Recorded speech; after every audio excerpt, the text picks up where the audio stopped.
What was the biggest bullet you dodged? I had a cardiac arrest about 4 years ago. Dropped dead-ish in the middle of my shift. Found out after I woke up about a week later that the manager who saw me fall was a former lifeguard and knew proper CPRB. An ambulance happened to be passing about 2 blocks away. Probably the best cardio unit in my state was a 10-minute ambulance ride from where it all happened. Walked out of the hospital about 2 weeks later, full recovery. Not changing jobs in early 2020. Would have been a short-lived promotion after early restructuring and layoffs. Was going to move to a different apartment complex last month. Got injured at work and lost hours, therefore, couldn't come up with the deposit money in time. Last week some asshat was cooking meth and caught the building on fire. In 1992 I was 16. A bunch of us were about to leave a party and I called shotgun. But my friend Pat kind of wrestled me out of the spot and I wound up jumping in another car since the first car was now full. The other driver and I watched as our friend's car skidded into oncoming traffic. Pat was airlifted to the local trauma hospital where his dad told a huge group of us teenagers that Pat had succumbed to his injuries. Maybe that's not exactly bullet dodged, but when my great-aunt passed away I was helping to clean out her house. I'm just dragging everything out of the basement and suddenly my dad is like, "Whoa. Put that down gently and let's move away from here." So I put the weird metal tube type thing I'm carrying down and get out of there. Turns out it's a mortar shell from when my aunt worked in a munitions factory during World War II. Bomb squad came and took it away. Not me, but I had a field service engineer working on one of my big robotic liquid handlers. He decided to bypass the safety pin that prevents the heads from moving while the cover is open while he had a diagnostic program queued up on the computer. What he didn't know was that the instant he reinserted the safety pin the machine would execute the queued instructions and start moving, and he had a hand inside it right in the danger zone. I grabbed his shoulder and yanked his hand out an instant before it was crushed. He stopped ignoring me when I told him to stop bypassing safety lockouts to save a few minutes. I stayed up all night before a day trip to Hong Kong. You know that days when you haven't slept, you're just kinda robotic and doing the human stuff, nearly zero awareness of anything. Well, I went to cross a street and my friend behind me snatched my shoulder and yanked me backwards just in time to feel the whoosh of a double-decker bus breezing past us. I just looked at him like, "Oh, thanks man," and it took a whole extra minute for my brain to process I would be fucking dead had he not grabbed me. Well, about 15 years ago I dated a guy for less than a year. It was an awful, abusive relationship and I was happy to get out of it when I did. About 8 to 9 years ago, I saw him on the news.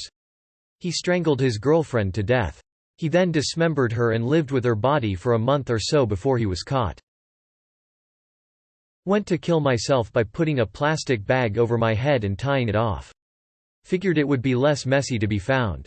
My cat started going crazy on the other side of the door when I started to get lightheaded and feel sort of nauseous. I thought, oh right, you need your dinner and no one else will feed you, and I untied the bag to feed the cat. After the fact I realized my cat literally saved me from one of my lowest points. God, I miss that cat. Still can't believe I came that close. My mother left me in one state and went back to my abusive stepfather. She tried to get me to drop out of my senior year at HS, move back to their state and just get my GED. They wanted a live-in babysitter, cook and maid. I was so lucky my grandparents let me move in with them and finish school. Not my story, but a girl I knew had had a few drinks and decided to hitchhike home, a town about 40 minutes away from the one she'd been drinking in. Note it is very common for people to hitchhike in this area. She gets picked up by a car of guys, all seems fine until she points out they can drop her off just up ahead, and they keep driving. She had that instant sober feeling. She plays it off like she's clueless and totally down to keep hanging out with them, acting like she's very drunk meanwhile they're back in more forested area of the highway. Then she fake dry heaves and says she about to puke, really putting on a show so they stop to let her out. She books it into the bushes and just doesn't look back until she's safe. After I had a stroke, I was in a coma and it didn't look like I'd wake up. The DRS asked my wife if they should let me go. I only exist because she said no. I didn't dodge a bullet so much as my wife blocked it for me. Freshman year of college I had a calc class. It was material I had learned before, but for various reasons they didn't give me transfer credit. So I skipped class quite frequently. Though I usually slept in, one morning I find myself awake at 8:30 and not really feeling like sleep. Might as well check in on the class and see what's going on. It was the midterm exam. My dad was going through severe depression 10 years ago and my life was equally shitty for a whole multitude of reasons, and it was rubbing off on me. I spent what felt like half an hour crying on the floor and working up the nerve to pull the trigger, then when I finally did, the safety was on. I sold my gun the next morning. Wish my dad was able to say the same 3 years later, RIP. My GF and I were going to see Cats, the movie. Our Uber pulls up and straight away we notice something about the driver. To this day, we can't articulate what it was, other than to say he just felt off. We got into his car, already hesitating and a touch anxious. He looks at us in the rear view mirror and makes a comment like, "Two lovely ladies in my car tonight," or some weird shit. A few minutes in, he makes another semi-sexual innuendo comment about riding with him. My friend notices the handle of a knife just poking out the side of his jacket. She says, "Hey, can we stop at 7-Eleven? We need to grab a Gatorade real quick." So we go in and refuse to come back out. We're considering whether to call the police or not, it was so creepy, but what would we say? Some dude was creepy to us.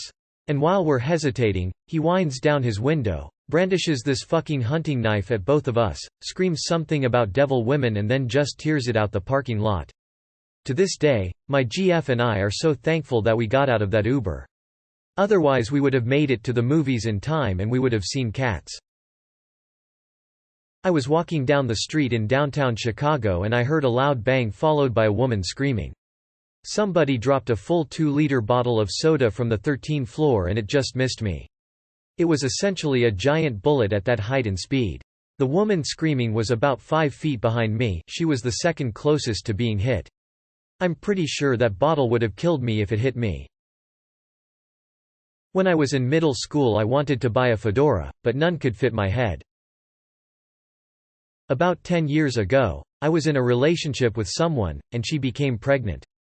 We were only a few months in, and I was terrified. But I did the right thing, stuck with her, did my best to help her through her pregnancy, turned my whole life upside down, sold my house to move to the other end of the city where her daughter went to school, she was divorced, had a kid with her ex-husband. Everything was going great until she became pregnant. We were having a lot of fun, and enjoyed each other's company very much. The instant she became pregnant, it was like a switch had been flipped. She became a straight-up psycho. It wasn't just hormones from pregnancy, this was a whole other level. She was psychologically and verbally abusive. She took being unreasonable and belligerent to a whole new level. I asked what she wanted for dinner one night, and she responded with, "You should know what I want for dinner. You're supposed to just make it." And it turned into an hours-long fight over how the hell I'm supposed to know what she wants for dinner. Apparently I wasn't in tune with her enough to know, and that was an unforgivable error. This is one of hundreds of little things she did to make me feel like a piece of shit. She never missed a chance to take a shot at me. Miss my turn while driving somewhere, and have to turn around. I'm the most embarrassing boyfriend she's ever had, and she can't believe she even allows me to drive anymore. Shit like that, all day, every day. It was demoralizing, and I was broken for years because of her abuse.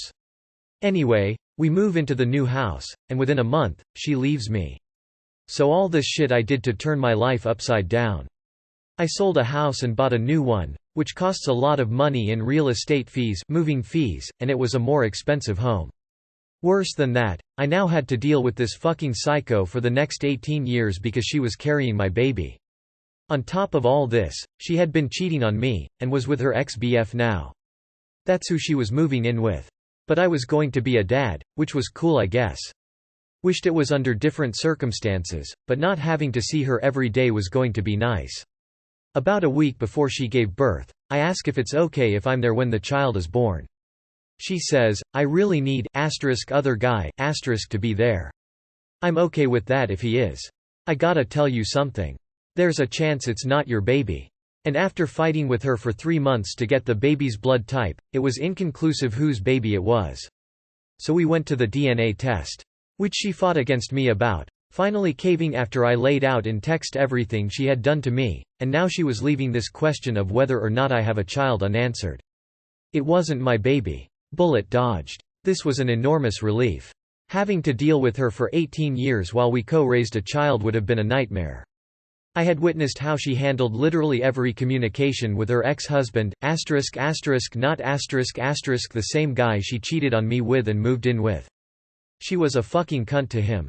It didn't matter what it was about, she always found a way to start a fight. At 17 I met and married a sweet little North Carolina daddy's girl. Had I not, I would have still been hanging with my friends that just discovered heroin. Of the 3 friends, 2 are dead and 1 did 10 years in prison. A friend had lost his job under suspicious circumstances. A few weeks later he asked me to take him to the bank. As I got near to pick him up, I caught a train. He called to say never mind, he would get someone else. A few days later a friend sent out a message to a large number of our friends. This guy lost his job and was running a check cashing con. Can you cash this check for me? I'll pay you $50 if you do. The check is $500, he has no backing funds, you eat the whole amount. He did this to several friends in a few days to amass a few grand and was about to skip town when the cops got him.